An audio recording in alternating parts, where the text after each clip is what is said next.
औज़ुबिल्लाहि बिस्मिल्लाहिर्रहमानिर्रहीम। सबसे पहले साजिद लाशारी जोनल मैनेजर मियां वाली सानवे ग्रुप की तरफ से तमाम दोस्तों को अस्सलाम वालेकुम। उम्मीद है तमाम दोस्त खैरियत से होंगे, ठीक होंगे। तो मेरी आज की जो वीडियो है ये मेरे तमाम दोस्त जो एग्रीकल्चर डिपार्टमेंट से डायरेक्टली या इनडायरेक्टली बिलोंग करते हैं उन तमाम दोस्तों के लिए है। मेरी ये वीडियो उन तमाम कंपनीज के एरिया मैनेजर्स, फील्ड ऑफिसर्स और तमाम जो स्टाफ है जो फील्ड के अंदर मौजूद है, फार्मर्स या डीलर्स को गाइड कर रहे हैं उनके लिए है। और मेरी ये वीडियो उन तमाम फार्मर्स के लिए है जो आजकल गंदम के सीजन में जिन्होंने गंदम काश्त की हुई है। और मेरी ये वीडियो उन तमाम डीलर हजरात के लिए है जो प्रोडक्ट सेल कर रहे हैं एज गंदम की बीमारियों के हवाले से और गंदम की बढ़ोतरी के हवाले से मुख्तलिफ जो खुराकें सेल कर रहे हैं। तो आज की ये वीडियो बहुत ही क्रिटिकल है। मैं आज की इस वीडियो में आप तमाम दोस्तों को एक चीज से इंट्रोड्यूस करवा रहा हूं जो आजकल हमारी गंदम पे बहुत ज्यादा अटैक कर रही है। और वो बीमारी जो जिसका इंट्रोडक्शन मैं आप लोगों से करवा रहा हूं आपके फील्ड के अंदर वो आजकल आई हुई है।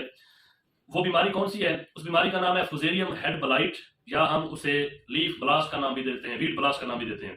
तो ये बीमारी बेसिकली कहां से आई है, कैसे आई है, इसके सिम्टम्स क्या है, ये सारी चीजें डिस्कस करेंगे। सबसे पहले मैं आप लोगों के सामने एक चीज रखना चाहता हूं। मेरे सामने ये गंदम के 3 सिट्टे मौजूद है। ये 3 सिट्टे, एक सिट्टा ये है आपके सामने।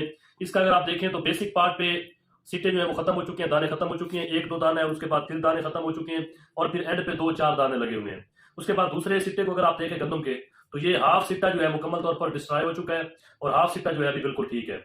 अगर तीसरे सिट्टे को हम देखें तो यहाँ पर भी हाफ से ज्यादा सिट्टा, यानी कि यहाँ से यहाँ तक सिट्टा मुकम्मल डिस्ट्रॉय हो चुका है और एंड पे कुछ सिट्टा बच गया है। मतलब अगर फील्ड में ये खड़ा रहता तो ये भी मुकम्मल तौर पर खत्म हो जाता। तो ये बेसिकली वो बीमारी है जिसका मैं आप लोगों के सामने आज, जिसके लिए मैं ये मीटिंग कर रहा हूँ, जिसके लिए मैं आप लोगों के सामने ये वीडियो बना रहा हूँ। ये बीमारी है फुजेरियम हेड ब्लाइट या वीट ब्लास्ट। अब सवाल ये पैदा होता है कि ये कहाँ से आती है।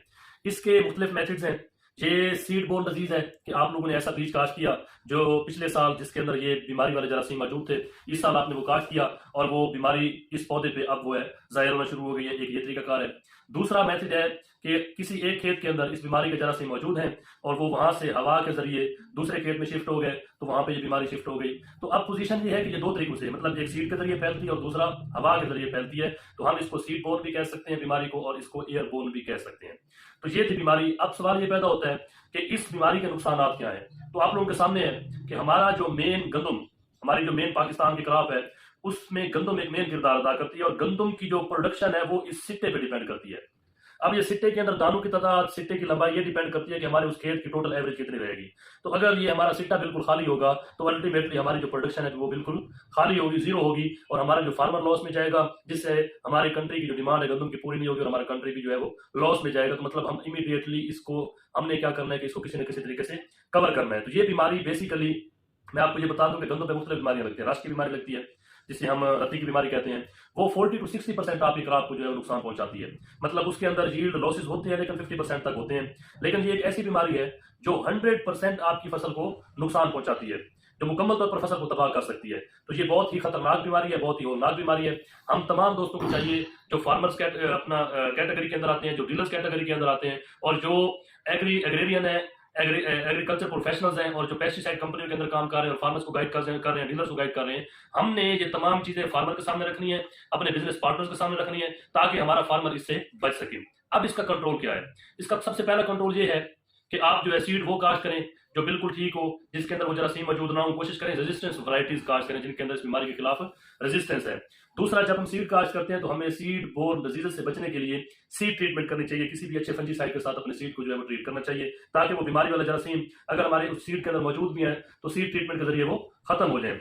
तो उसके बाद क्योंकि अब जो है वो गंदम अपने पीक पॉइंट पे पहुंची हुई है, अब गंदम का सीजन स्टार्ट तो नहीं हो रहा, एंड होने वाला है। तो अब जो गंदम की फसल खड़ी है हमने उसको कैसे बचाना है? तो उसको बचाने के लिए हम लोग फंजीसाइड्स का स्प्रे कर सकते हैं। मुख्तलिफ फंजीसाइड्स हैं, मार्केट के अंदर मौजूद हैं, स्प्रे कर सकते हैं जिससे हम इस बीमारी से बच सकते हैं। और इसका भी ये है कि प्रिवेंटिव स्प्रे करें, हिफाजती स्प्रे करें। अगर आप मुआवजाती स्प्रे करेंगे तब तक काफी सारा नुकसान आपकी फसल को हो चुका होगा। अगर मैं ये सिट्टे देखें तो ये सिट्टे बिल्कुल अपनी वैल्यू खो चुके हैं। अगर अब इस पोजीशन में इस गंदम को स्प्रे की जाती है तो ये जो नुकसान हो चुका है इसका अजाला नहीं किया जा सकता। हाँ, अगर आप लोग प्रिवेंटिव स्प्रे कर देंगे तो मतलब बीमारी अभी आई नहीं होगी तो आने से पहले ही आपकी फसल उससे महफूज हो जाएगी, उसके अंदर वो रेजिस्टेंस क्रिएट हो जाएगी कि वो बीमारी के खिलाफ कुव्वत मुदाफत पैदा करेंगे। हमारे जो फंजीसाइड हम स्प्रे करेंगे और हमारी जो फसल है वो उस बीमारी से बच जाएगी, जिससे हमारी प्रोडक्शन लॉसेस नहीं होंगे। तो कौन सा प्रोडक्ट करना चाहिए, क्या फार्मूला इस्तेमाल करना चाहिए? मुख्तलिफ कंपनीज मुख्तलिफ फार्मूलाज मार्केट में अवेल करवा रही हैं, मुख्तलिफ डीलर्स के पास मौजूद हैं। तो सानवे ग्रुप की तरफ से 2 प्रोडक्ट्स ऐसे हैं जो हम अपने फार्मर्स को दे रहे हैं, अपने डीलर्स हजरात को दे रहे हैं। सबसे पहला पोकर के नाम से है। पोकर पोकर के अंदर दो जहर हैं, अपना ज़ाक्सिस्ट्रोबिन और प्रोपिकोनाजोल, दो जहर ये भी करवा सकते हैं। उसके अलावा दूसरा है हमारे पास इंटरपोल के नाम से, पहला पोकर और दूसरा इंटरपोल। इंटरपोल के अंदर भी दो जहर हैं, इसके अंदर पैराक्लोस्ट्रोबिन और टीपोकोनाजोल है, दो जहर, ये भी दो जहरों का मिक्सर है। तो हमेशा कोशिश करें दो जहरों का मिक्सर ही अपने खेत के अंदर स्प्रे करें और किसी अच्छी कंपनी का इस्तेमाल करें ताकि उसके आपको रिजल्ट भी अच्छे मिल सकें। तो मेरी तमाम किसान दोस्तों से, तमाम डीलर्स हजरात से और तमाम एरिया मैनेजर से, फील्ड स्टाफ से यही गुजारिश है कि अपने खेत को डेली बेसिस पे विजिट करें और उसको चेक एंड बैलेंस करें। अगर कहीं पर भी अब तो कोशिश करें कि उसके प्रिवेंटिव स्प्रे करें, ये सबसे ज्यादा जरूरी है। अगर आप प्रिवेंटिव की तरफ नहीं जा रहे या आपने अभी तक प्रिवेंटिव स्प्रे नहीं किया या अभी तक आपको इस बीमारी के बारे में पता ही नहीं चला, तो कोशिश करें अभी अपने खेत को विजिट करें और उसके अंदर देखें। अगर आपके खेत के अंदर बीमारी आई हुई है तो कोशिश करें अभी स्प्रे करें और फिर इसके रिपीट्स करें।